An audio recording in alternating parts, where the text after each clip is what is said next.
warahmatullahi wabarakatuh.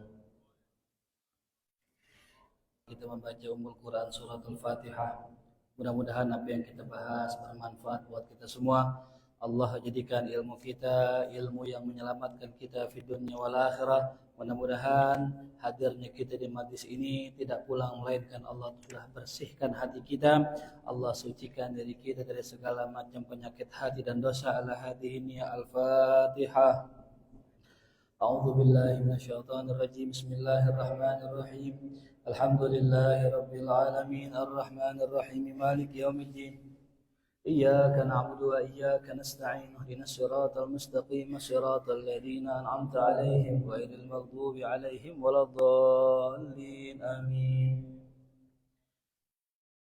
بسم الله الحمد لله wassalatu wassalamu ala sayyidina rasulillah sayyidina Muhammadin ibni Abdillah wa ala alihi wa sahbihi wa man tabi'ahu wa walah wa la hawla wa la quwwata illa billah.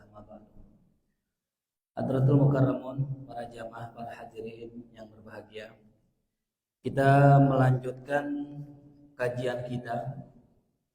Pada pertemuan kali ini kita akan memulai bab yang baru, yaitu Kitabut Thaharah, pembahasan seputar thaharah. Perlu kita ketahui bahwa fikih itu pembahasannya kurang lebih cuma 5. Jadi fikih yang mana aja kita pelajari dari mazhab Syafi'i, Hanafi, Hambali, Maliki, pembahasannya cuma 5. Artinya, kalau orang sudah lulus dengan 5 pembahasan ini, sudah selesai ngaji 5 pembahasan ini, dianggap sudah hatam fikih. Apa itu yang pertama? Pembahasan masalah ibadah. Nah, ini buku yang kita pegang, Kitab Taqriratus Sadidah. Satu buku ini khusus membahas ibadah. Khusus di satu buku. Dan pembahasan ibadah itu mencakup masalah wudhu, masalah mandi, masalah tayamum, masalah sholat, masalah zakat, masalah puasa, masalah haji. Sampai haji selesai. Atau yang kita kenal dengan rukun Islam. Itu kajian fikih ibadah. Dan ini ilmu wajib buat semua muslim. Kenapa? Karena semua orang pasti ibadah. Setelah fikih ibadah, baru kita masuk fikih muamalah. Nah, cuman fikih muamalah ini nggak wajib, kecuali bagi orang yang memang pengen bermuamalah. Contoh, orang dagang wajib belajar fikih muamalah. Orang pengen belanja wajib belajar fikih muamalah. Tapi kalau orang tinggal di gunung, tinggal di desa, yang mana kebutuhan mereka hanya cukup dari alam semata, nggak perlu beli, nggak perlu belanja, maka nggak wajib belajar fikih muamalah. Lalu setelah fikih muamalah, baru fikih munakahah, fikih pernikahan. Kok fikih muamalah dulu Ustaz, enggak fikih munakahah dulu? Ini urutan yang betul, hadirin. Urutan yang betul, muamalah dulu, baru munakahah. Cari ilmu tentang nyari duit dulu, baru cari istri. Jangan nyari istri rajin banget sampai tiap minggu dicari. Ilmu tentang nyari duit kagak dipelajarin, hadirin. Ini yang dikhawatirkan nanti ketika dia nikah, dikasih anak istrinya rezeki yang haram. Saya baru ngalamin, baru semalam dapat prank dari toko kitab. Saya pesan kitab Riyadhus Shalihin 20 buku. Dikirimlah buku tersebut sampai rumah bentuk paket. Rapi, wah udah girang kita videoin kan. Kita kirimkan Fatihah buat yang mewakafkan buku ini untuk pesantren kita. Ternyata pas dibuka itu isinya batu sama baju bekas. Isinya apa? Batu sama baju bekas. Ditipu kita. Coba bayangin ya. Kira-kira orang yang jualan begitu barokah kan? Ya ini bahaya aja. Kalau mau nyari rezeki yang halal masih banyak, asal kita mau aja. Nah itu. Habis selesai munakahat, pembahasan pernikahan, dari mulai akad nikah, resepsi, walimah, cerai, waris, dan segalanya, masuk ke bab yang keempat, bab jinayat, perkara kriminalitas. Ini baru jinayat. Apa itu yang dibahas? Masalah hukum potong tangan, ya, penjara, masalah cambuk, masalah had, rajam, kisos, dan sebagainya. Di sini adanya. Keempat hadirin.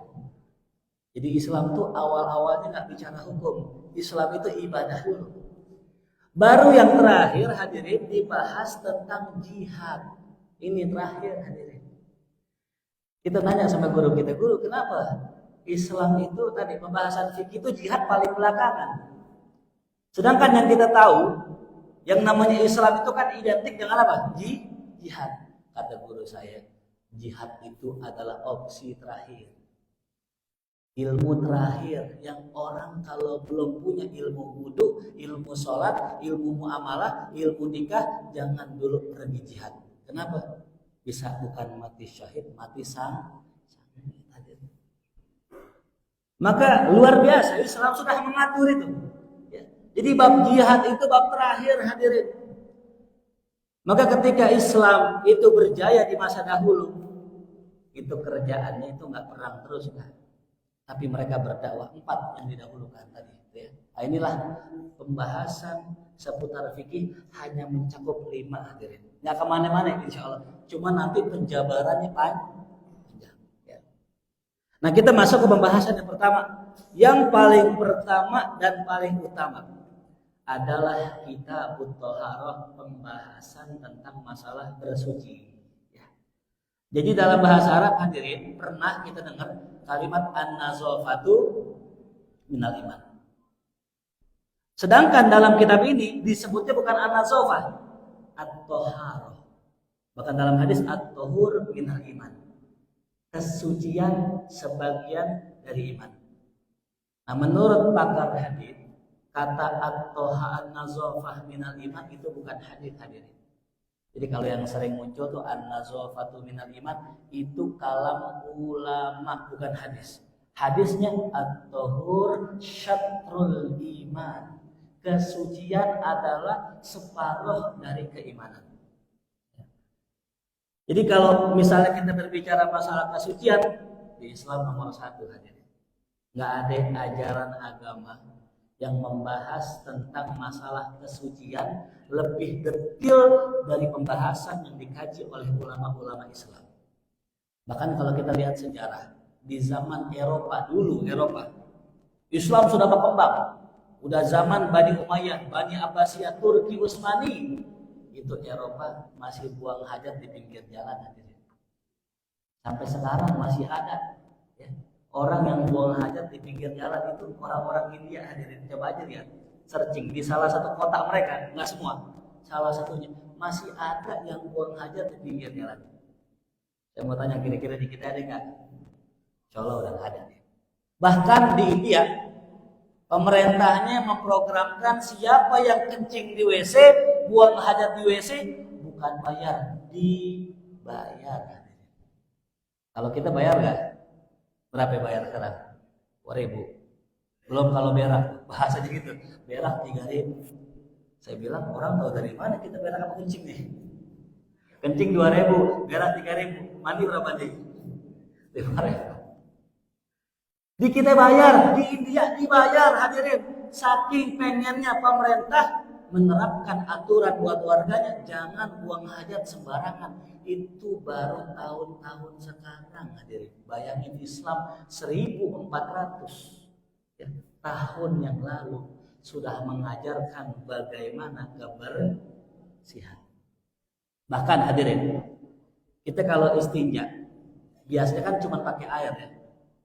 Kalau zaman sekarang udah canggih lagi, tangan nggak nyentuh, puter belakang, keluar pula, nyemprot.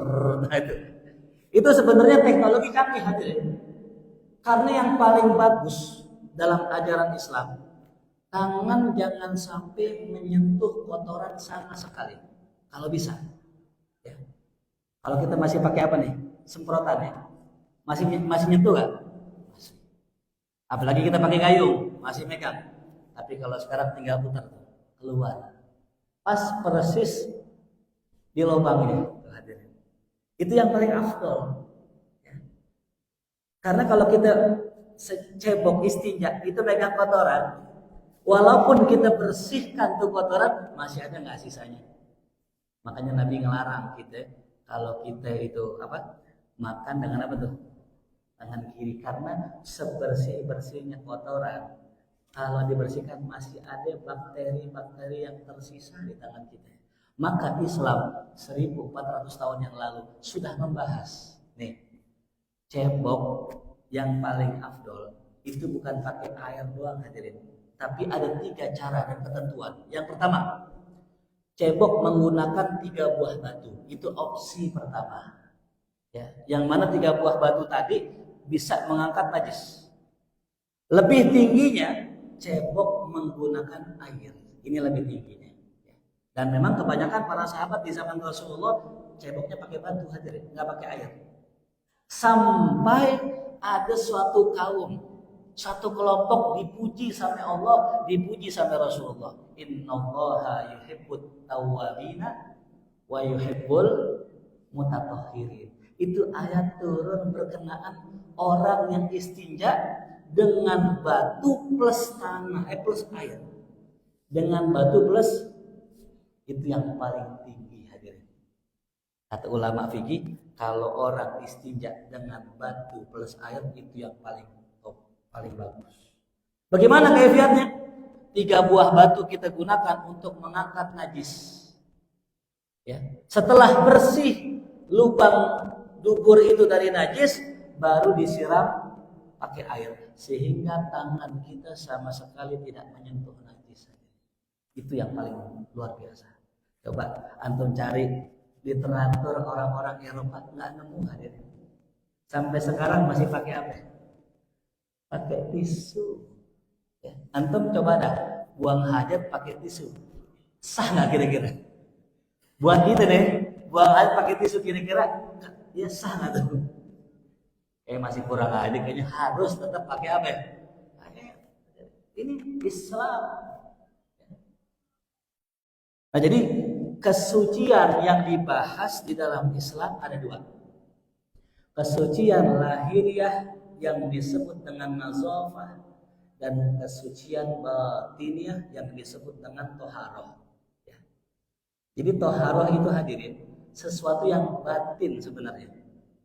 Kenapa batin? Contoh begini, saya cuci tangan pakai air, nggak niat wudhu, jadi wudhu nggak? Enggak. Saya cuci muka, enggak niat wudhu, jadi wudhu kan? Bahkan saya basuh wajah, basuh tangan, basuh pala, basuh kaki, saya enggak niat, jadi wudhu kan? Enggak. Aneh kan? Padahal gerakannya sama, yang dibasuh sama. Kenapa cuma lantaran niat orang bisa tidak dianggap wudhu? Karena yang disucikan bukan hanya lahiriahnya, tapi juga apa? Batiniah. Yang kita paham, kalau orang bersihin batin, berarti ada juga amal batinnya. Apa itu amal batinnya? Nih. Ya. Makanya kalau ada orang tadinya preman, tadinya rampok, ya. Kemudian dia ganti baju hadirin, pakai gomes, pakai jubah, pakai peci, hijrah nggak termasuk? Hijrah nggak termasuk? Enggak hadirin, nggak disebut hijrah kalau belum niat, cuman ganti baju. Inilah yang disebut hijrah ganti baju hadirin. Tadinya nggak pakai cadar, nggak pakai jilbab. Hijrah pakai jilbab, pakai cadar, cuman kelakuan sama hadirin. Kira-kira hijrah bukan? Makanya kasus banyak begitu jamaah kita cerita, Ustaz, saya punya istri baru nikah sama dia Ustaz, baru sebulan udah ngadi-ngadi macam-macam, pulang ke kampung kagak pakai ngomong-ngomong, tahu-tahu pulang. Kira-kira boleh nggak istri pulang tanpa izin suami? Tuh pakai cadar, ya itu namanya hijrah, pakai pakaian hijrah baju doang. Maka tadi penting, perkara niat nomor 1 hadirin. Ya. Maka yang membuat ibadah kita diterima atau ditolak sama Allah perkara masalah niat. Jadi ada orang sholat ibadah bukan karena Allah, maka amalannya mardud, tertolak walaupun sah secara fikih. Maka nggak sempurna kajian fikih kita tanpa nanti diiringi dengan kajian tasawuf, hadirin. Fikih doang tanpa tasawuf jadi orang fasik gitu. Gitu ya. Nah, apa itu toharoh? Toharoh secara singkat saya jelaskan adalah mengangkat hadas, raf'u hadas. Ya. Nah ini hadas yang kita bahas ini sesuatu yang tidak nampak pada kasat mata, hadirin. Tapi ada orang yang Allah kasih kemampuan, dia bisa melihat hadas tersebut. Di antaranya dari 4 mazhab yaitu Imam Abu Hanifah.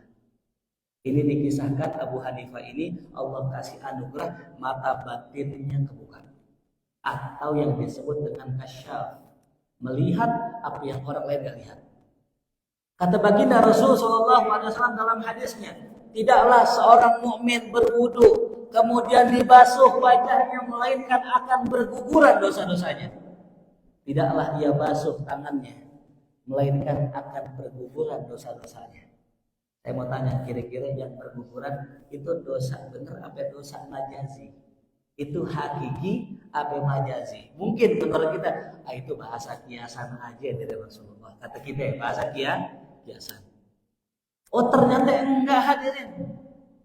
Imam Abu Hanifah Allah kasih kemampuan, dia bisa melihat dosa seseorang hanya dari lewat bekas air wudhu yang jatuh dari tempat wudhunya. Jadi kalau ada orang wudhu basuh muka, itu air wudhunya jatuh di sebuah ember, dilihat ember ada gambaran dosa orang itu.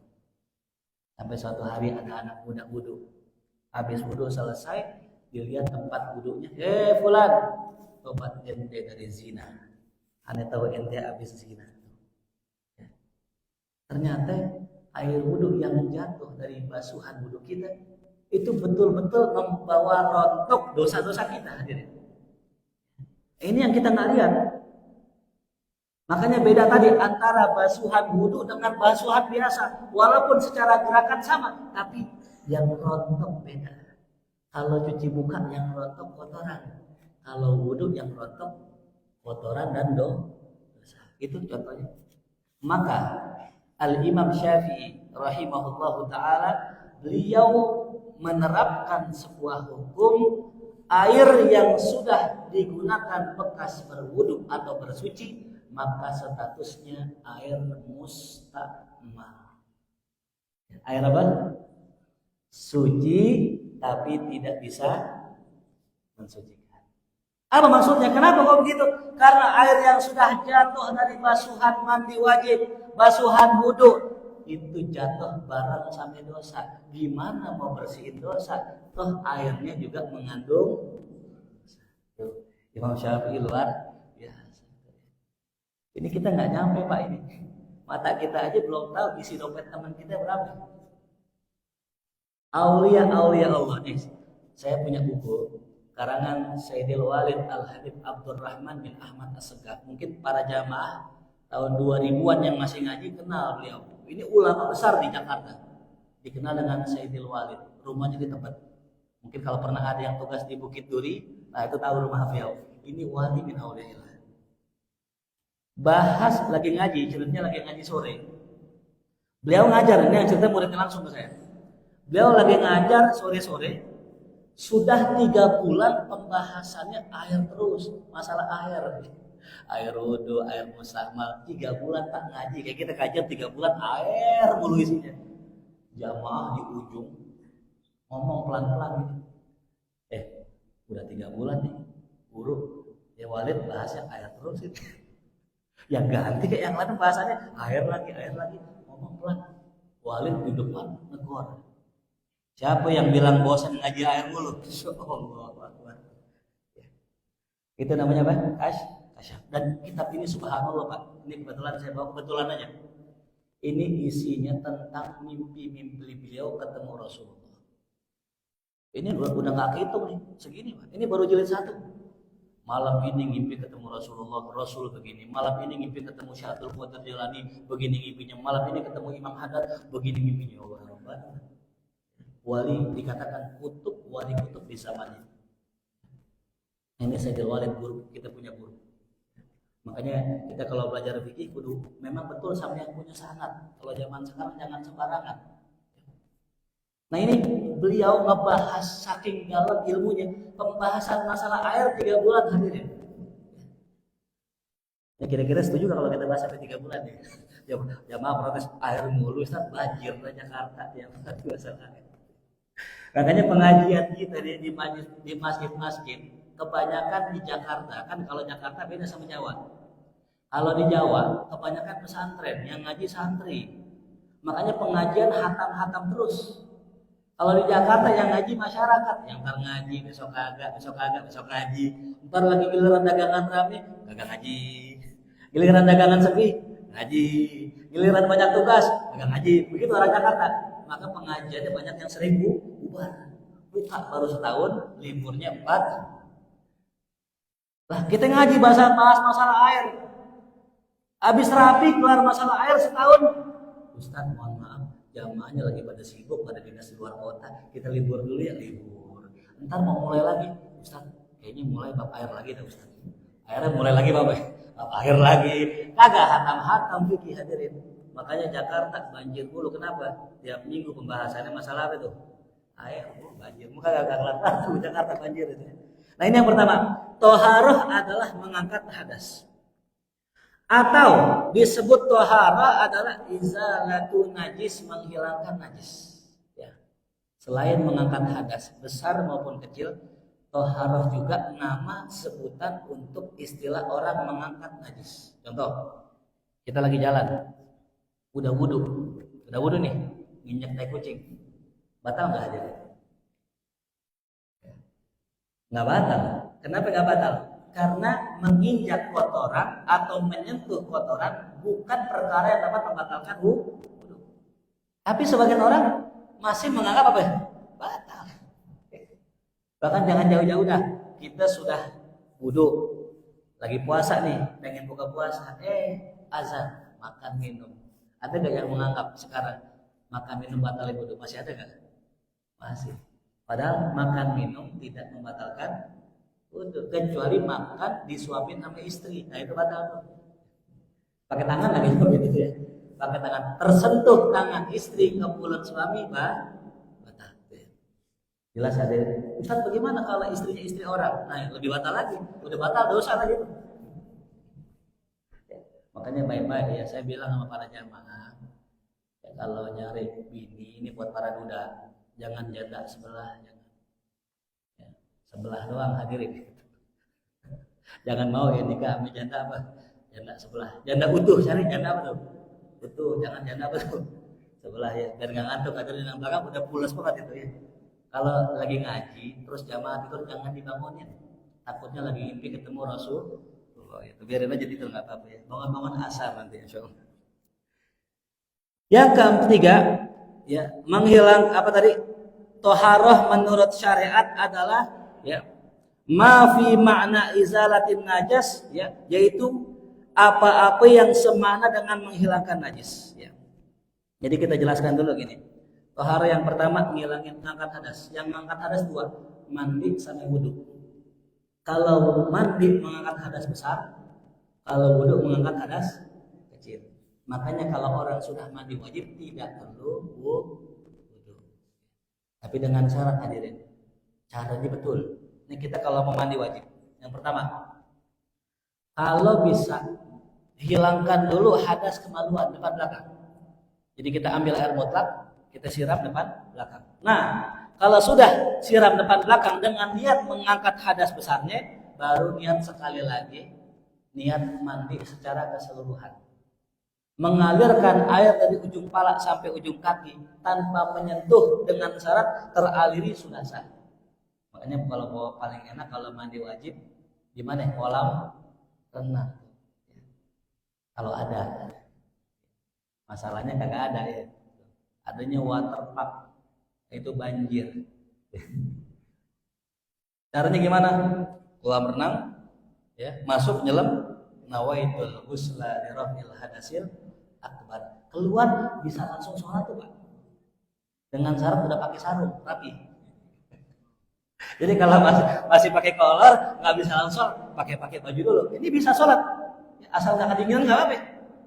Tapi tadinya kolam renang yang dipakai itu kalau bisa tidak menggunakan kaforit. Karena kalau pakai kaforit ulama beda pendapat. Ada yang membolehkan, ada yang nggak bolehin Pak. Contoh misalnya kita lagi di villa, kan kadang-kadang sewa villa airnya mati, betul ya? Kadang-kadang. Mungkin villanya jelek kali murah ya, yang 1 juta ke atas tuh. Ketika airnya mati, inisiatif pakai apa tuh? Air kolam renang. Boleh nggak? Kalau darurat, boleh pakai. Kenapa? Masih ada ulama yang membolehkan wudhu dengan air kolam yang pakai kaforit. Tapi kalau nggak darurat banget, jangan hadirin. Daripada kita gambling, bisa sah bisa enggak, udah kita pakai air yang di kamar mandi aja hadirin. Gitu. Itu. Jadi menghilangkan hadas dengan 2, mandi dan apa? Wudu. Bahkan dalam kitab Yaqutun Nafis disebutkan oleh Habib Umar bin Ahmad bin Marsyatiri, beliau menyebutkan wudu pun sama hadirin. Kalau kita pengen wudu dengan kolam renang bisa juga. Kolam renang besar, tinggal nyemplung. Nawaitul wudu'a lirafil hadasil asghari fardholillahi ta'ala, keluar sudah sah wudu kita. Ustaz bagaimana, kan rukun wudu 6, yang terakhir tertib, berarti kita nggak tertib dong. Nah ya, dikecualikan orang berwudu di air yang dalam, di kali, di sungai, di kolam renang, dikecualikan, tidak perlu tertib. Jadi kalau antum berenang wudu di kolam renang jangan masuk tangan. Takutnya keburu habis tuh napasnya. Bukannya sholat malah disolat. Nah itu, jadi yang pertama itu mengangkat hadas. Kemudian yang kedua tadi menghilangkan najis. Seperti apa menghilangkan najis? Istinja dengan air atau nyuci baju yang kena najis. Ini terakhir sebelum kita tutup. Pentingnya belajar ilmu tentang nyuci hadirin. Ini buat para istri tolong disampaikan nanti. Kenapa? Antum sholat pakai gomes antum nyucinya salah, nggak bener. Antara pakaian najis dicampur sama pakaian kotor, kan beda hadirin. Kotor belum tentu najis, najis udah pasti. Orang main bola pakai training panjang, habis main bola langsung sholat, boleh nggak? Boleh nggak? Nggak boleh, wudu dulu. Wudu dulu. Habis wudu, sholat boleh nggak? Boleh. Kenapa? Karena celana kotor belum tentu, tapi celana najis sudah pasti. Nih kadang kita campur, punya anak bayi, dikeranjak, dimasukin pakaian najisnya, dimasukin pakaian kotornya, cemplungin ke dalam tempat apa mesin cuci, bisa jadi najisnya malah bercampur kemana. Maka caranya gini hadirin, nih yang diajarin guru kita, taruh baju duluan. Jadi bukan air duluan hadirin, kadang-kadang ada orang isi air biar penuh, baru dimasukin, itu salah. Nanti kita bahas kenapa salah di bab masalah air mutlak, nanti insya Allah kita bahas. Yang betul, ketika kita pengen nyuci, taruh baju kotor terlebih dahulu. Yang najis bisa ya. Setelah kita taruh baju di situ, kita nyalain kerannya, ya kita isi airnya, sampai air tersebut ya menenggelami semua baju, dianggap baju itu sudah suci hadir, bersih. Ya. Kenapa dikatakan bersih? Karena sudah teraliri air. Beda sama air yang dimasukkan baju kotor, itu air terkontaminasi najis. Jadi kita masukin dulu nih baju, baik yang najis ataupun yang kotor, kita masukin, kita siramin air, itu air justru mensucikan. Lain sama air kita masukin najis, itu air terkontaminasi. Jelas sampai sini paham? Setelah kita siram dengan air, baru kita putar dulu sekali. Kalau dipakai sabun hadirin, kenapa? Air suci nggak boleh dicampur dengan sabun. Kalau dicampur dengan sabun nanti menjadi air mutaghayyir namanya, air yang berubah lantaran tidak suci. Habis selesai, tapi ditirisin, baru dibilas. Dibilas boleh pakai apa mesin, boleh juga pakai manual. Nah itu pentingnya ya. Jadi bukan hanya tentang masalah cebok, tapi juga masalah bersihin pakaian. Mungkin sampai sini saja pembahasan kita, karena jamaah ada yang request katanya mau minta pertanyaan. Mungkin satu dua pertanyaan boleh dilontarkan kepada para jamaah yang bertanya, dipersilakan. Wallahu a'lam bishawab. Betul yang mau nanya? Mungkin. Bismillahirrahmanirrahim.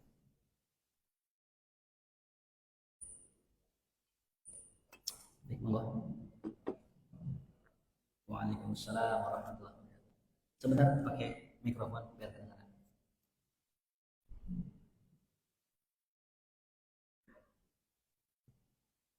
Assalamualaikum. Waalaikumsalam.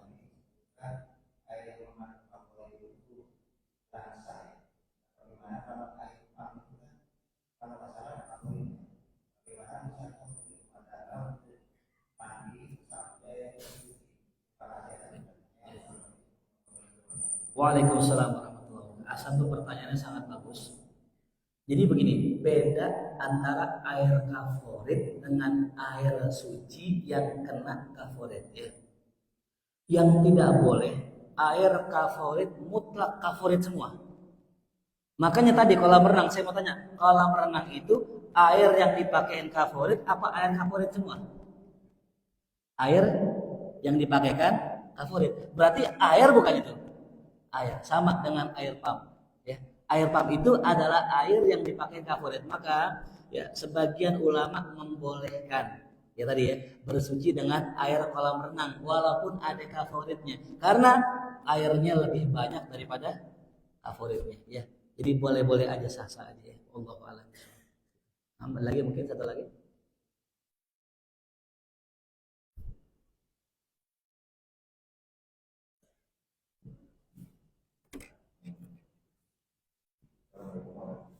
Waalaikumsalam warahmatullahi wabarakatuh. Apa?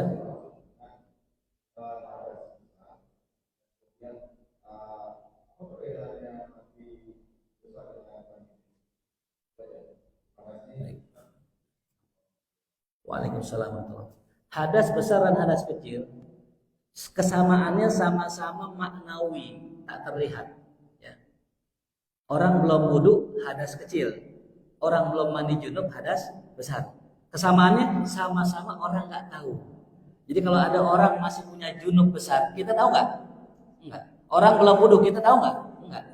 Tapi perbedaannya, kalau hadas kecil cukup dihilangkan dengan wudhu. Mau baca Quran nggak boleh hadas, pegang Quran nggak boleh hadas, wudhu dulu. Mau sholat nggak boleh hadas, wudhu dulu. Tapi kalau hadas besar itu hanya bisa disucikan dengan apa? Mandi. Dan penyebabnya hadas besar diantaranya satu, keluarnya air mani. Yang kedua, berhubungan suami istri. Ustaz, saya berhubungan cuman nggak keluar. Nah ya bagus, emang berhubungan jangan di luar, nggak bagus ya. Saya berhubungan kalau sudah masuk namanya sudah wajib. Batasannya, ini batasannya para hadirin yang sudah menikah, yang belum menikah tutup kuping, tutup mata ya. Itu kepala kemaluannya sudah masuk ya. Tapi kalau masih ujungnya aja belum wajib. Apalagi nyemples hadirin. Kalau sudah masuk kepala kemaluan yang disebut dengan hasyafah. Ingat apa? Saya ulang, hasyafah. Biar nanti besok-besok kalau pembahasan kepala kita nggak nyebut kepalanya ya, kita bilang apa ya? Hasyafah ya. Apa bareng-bareng? Pintar dah ya. Hasyafahnya masuk ya kan, gak enak kajian kedengeran apa yang luar-luar hasyafah apa hal itu, bahas kepala cabang apa itu. Kalau hasyafahnya sudah masuk maka wajib mandi ya, jelas. Jadi kalau hadas besar sebabnya berjima atau keluar air mani. Kalau hadas kecil sebabnya banyak, 4. Tidur, menyentuh istri atau lawan jenis yang bukan mahram, menyentuh kemaluan, dan keluarnya sesuatu dari apa? Dari 2 jalan, depan maupun belakang.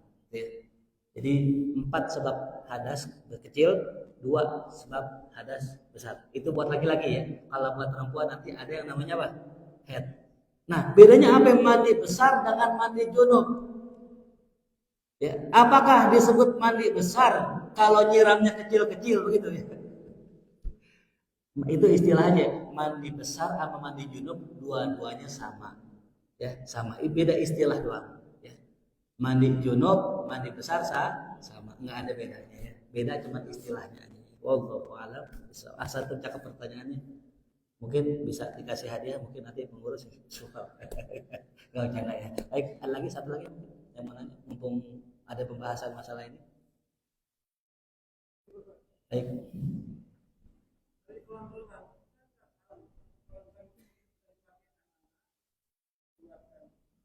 Ya.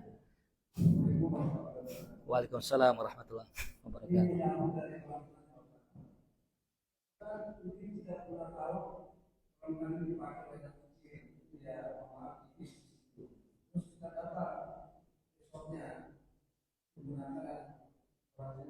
Hmm. Wudu ya. Baik. Asal pertanyaannya bagus ya. Ini memang masalah yang sering terjadi, kencing di kolam. Saya yakin semua pernah mengalami pasti ya. Jujur lah ya, pernah ya. Mau yang besar, mau yang kecil, mau toilet jauh. Mau nggak mau di sana. Nah, pertanyaannya, apakah air kolam renang yang kena kencing menjadi najis? Jawabannya tidak, kecuali kolam renangnya kecil. Umumnya kolam renang itu pasti lebih dari 2 kula, kalau bahasa fikihnya 2 kula, atau 218 liter. Setiap kolam yang volumenya lebih dari 218 liter air, maka kalau kejatuhan najis, kalau dikencingin ame kencing, nggak menjadi najis. Selama tidak berubah warna, bau, dan rasa. 3 ya, syaratnya 3. Berdasarkan dalam hadis Rasulullah, suatu hari ada sebuah sumur besar di zaman Rasulullah. Di situ dipakai buat nyuci darah head. Dulu perempuan kalau head nggak pakai softtek Pak, pakai bahan. Nah, ketika mereka sudah head, dicuci di situ, di sumur itu, gede sumurnya. Sahabat nanya, ya Rasulullah, kami wudhu di sini boleh nggak ya? Kan ada orang bekas nyuci head. Kata Rasul, innal ma'a tahurun, la yunajjisu syai'un. Hadis sahih, ya. Sesungguhnya air itu suci, tidak bisa ternajisi oleh apapun. Nah, air apa itu? Air yang lebih dari 2 bulan.